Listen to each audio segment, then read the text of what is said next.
Hey everyone, in this video I'll show you how to add music on Squarespace in just a few quick steps. I'll be doing this on the web version.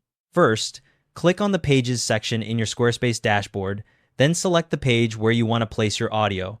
Click the Edit button at the top of the screen. You'll see the page enter Edit mode. Now we're going to add the audio block. Click the Add Block button, or the plus icon if you're using the classic editor. A menu will pop up with different block types. Click Audio from that menu.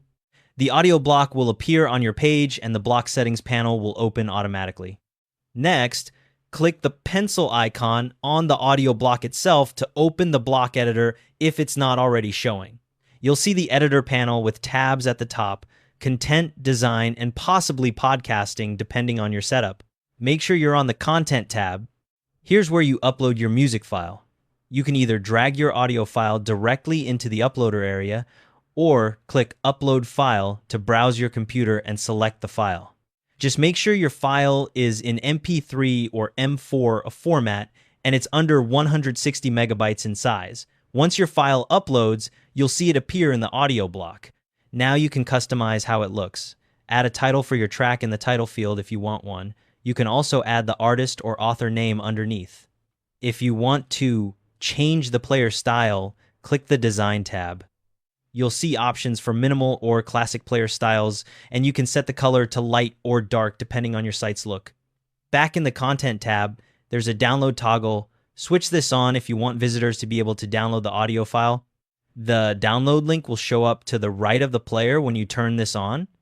Once you're happy with everything, click Save at the top of the page editor. The audio player will now appear on your page with playback controls, and visitors can press play to listen.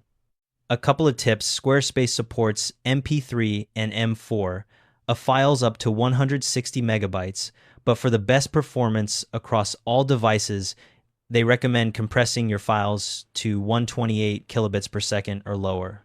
96 kbps works great for podcast or spoken word.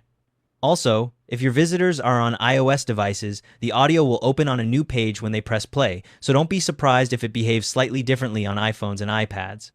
It's worth previewing your page on both desktop and mobile after you add the audio to make sure the player looks right on both screen sizes. And that's all there is to it. Thanks for watching.